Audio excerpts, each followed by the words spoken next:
Hello everyone, welcome to my channel Telecast TV. I'm Mira Kwangala.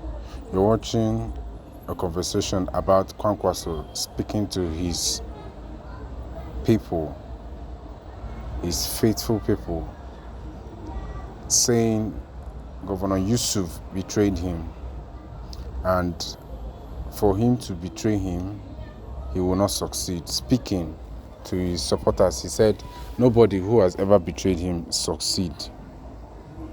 He was sounding a warning to as many that were involved in sponsoring the defection of Governor Yusuf.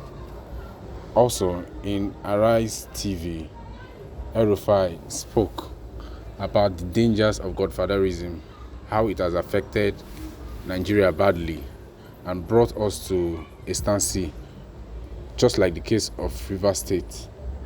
Endeavor to like, comment, don't miss trending videos. Let me here say that I had an expectation, and what I'm seeing is even beyond what I was expecting. Of course, I am aware that very few of you have decided to cross the line, to go to the other side. Don't worry. Don't worry. But if you know them, advise them. Nobody in this country or elsewhere has ever succeeded with betrayal.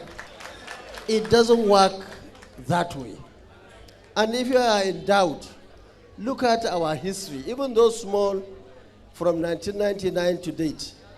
All those who betrayed this group, like all other groups, like all other individuals, they have never succeeded. I don't even know one.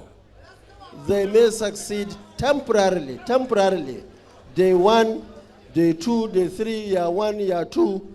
Some in this state were looking like they were succeeding for 10 years. If you ask them, where are you now? They are on the floor, flat on the ground. So I'm telling you, so that you can learn from other people's experience. Don't try and learn from your own experience. Some of the times it could be very expensive. Political godfathers should know that they will not last forever. And once you put a political godson in power, once he gets the power, it's all over. When you go back to Kano, there's a long history of people fighting with their political godfather. Kwankwaso's own political godfather, Abba Kabir, had a disagreement with Aminu Kano. While he was governor, they had their disagreement, they had their falling out. I don't see why Kwankwaso should be nervy about it, because this is not the first time it has happened. In fact, this is the second time. That was how he said he was the political godfather of Ganduje, but Ganduje left him, and Ganduje has forged on. Fellow Nigerians, no be small something. Godson not the lawyer again to Godfather. Governor Abba Yusuf of Kano State has officially dumped the NNPP for the APC. A move that sparked fierce reactions across Kano's political landscape. Now, so Godfather Kwankwasiyya come para. He come brand January 23rd as World Day of Betrayal, making the declaration before a massive crowd of supporters who gathered at his residence in a show of solidarity. This kasala go pass Wike and Fubara Ono. Make una watch the video. This is as reactions trailed the resignation of Governor Abba Yusuf from the New Nigeria People's Party. National leader of the NNPP, Senator Rabiu Kwankwaso, declared January 23rd as the day of betrayal and received thousands of supporters at his home on Sunday. in a show of solidarity. Kwankwaso shared details of the visit in a post on his official Facebook page. He said the supporters were from Nasarawa local government area of Kano State. Now, the former governor thanked them for standing by him during what he described as a difficult time. According to him, the visit was a show of loyalty and courage. And of course, this also comes as Commissioner for Science, Technology and Innovation, Dr. Yusuf Ibrahim Kofarmata, resigned from his role as commissioner, citing what he described as a departure of the present administration from the political ideology that brought it to power. While addressing his followers, Kwankwaso declared that the state is about to move from light to darkness.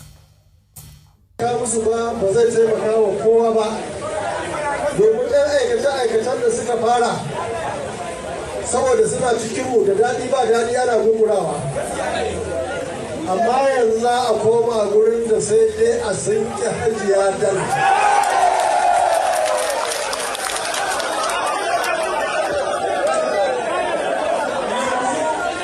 A jihar Kano za ku ga tsari daga haske an koma.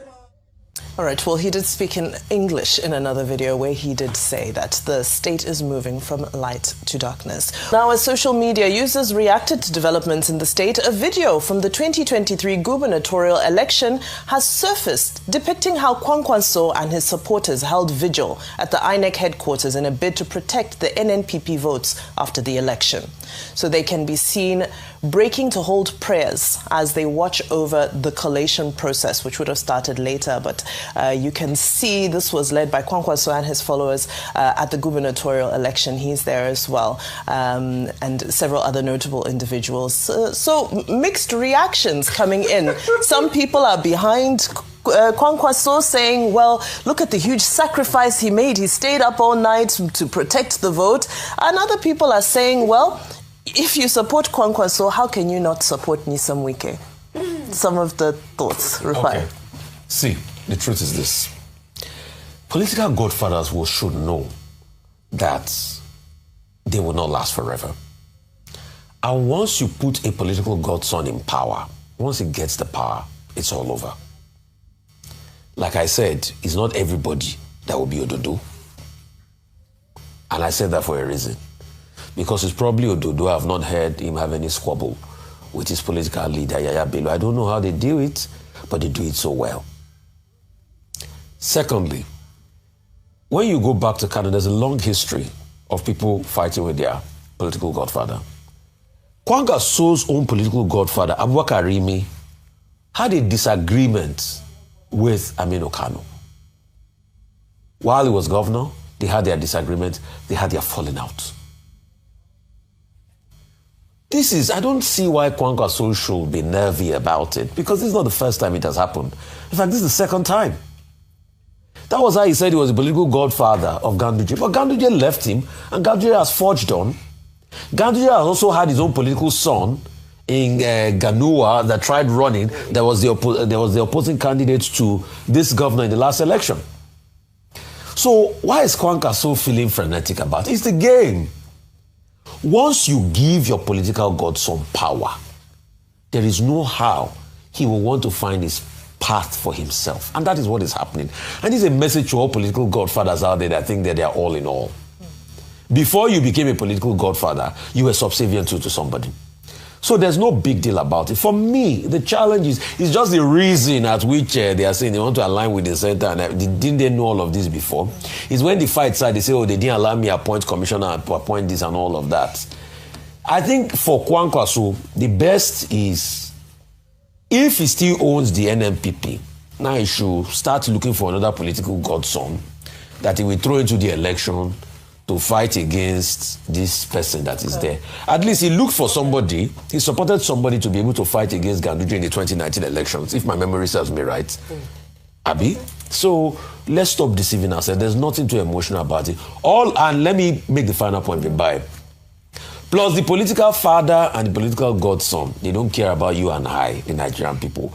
They care about how they can appropriate Nigerian resource for one, their own control, and two, for their own livelihood. And that's why they are so quick to look for the social media influencers that's going to help them abuse on social media and give them motorbikes and all of that. It's not that deep. It's for their own selfish interests. That's it. Dr. Bati, will he be allowed to wear his red cap? Because Governor Yusuf is still wearing the traditional Kwankwasiyya. Why will Kwankwasiyya stop him already red cap? Today, that is going to formally, register as a member of APC, along with the 22 members of the House of Assembly, 8 members of the House of Representatives, 44 local government chairmen in Kano State. Maybe when he formally joins the APC today, he will maybe remove the Kwankwasiyya camp. However, what Kano politicians say is that there is a difference between the NNPP and also the Kwankwasiyya. Kwankwasiyya is a political ideological movement of Kwankwaso. NNPP is the party, and NNPP, we have been told, is troubled. But the main thing here is Kano is a very important state in the election calculus. If you want to be president of Nigeria, you win in Kano, you win in Lagos, you win in Rivers, you get the numbers. So they have 44 local governments, close to about 20 million voters. So what you are witnessing is a battle for the soul of Kano politics, battle for the control of Kano as we approach 2027. Now you are going to have Governor Yusuf together with Ganduje on the same side, with APC at the center trying to grab Kano. Now, how much influence Dr. Kwankwaso has in Kano State will be tested again this time around. And whether or not he himself will end up going to join the APC remains to be seen. But one issue of concern here has to do with the relationship between godfathers and godsons. Godfathers, as we are beginning to see, also die. One godfather was deposed, some kind of regicide, in your state. We've seen an evolving regicide in Rivers State. We've seen it, I think, in Anambra State also, and in some other states across the country. I think it is important for these persons who call themselves godfathers to realize that a time will come when the son will also aspire to become the father. And that's why we have all these tension, conflicts in many states in Nigeria. But the story is that Governor Yusuf doesn't feel free enough. Administrators are appointed for him, councillors are appointed for him, party chieftains are appointed for him. It can be quite suffocating for you to be a governor like Fubara, a governor like Abba Yusuf, and you are not allowed to exercise your own authority. And now we hear that he has been promised automatic ticket in the APC, which he was not sure of in the NNPP with the influence of the godfather. So basically, politicians are looking for power and they want to survive and they also want to grow. So that's an area of concern that we have to continue to look at. I made a point that when eventually he declares, he will become number 31 of the governors, out of 36 governors and FCT. There are only just about 5 persons who are not already in the APC. But how that will affect the 2027 process remains to be seen. Because some analysts have also said, well, some of these governors are pretending. They will just join the APC, they will collect money, they will collect second term, but that they may not mean well. And that they cannot dictate to the people. As Rabiu Musa was saying, she was saying that, look, voters in the north are sophisticated and politics runs deep, in that part of the country. So you never know how the game will play out. And Yaga Africa tells us in the National Voter Intention Survey that enthusiasm towards 2027 is highest in the northern part of the country. So all of this we can feed into the equation.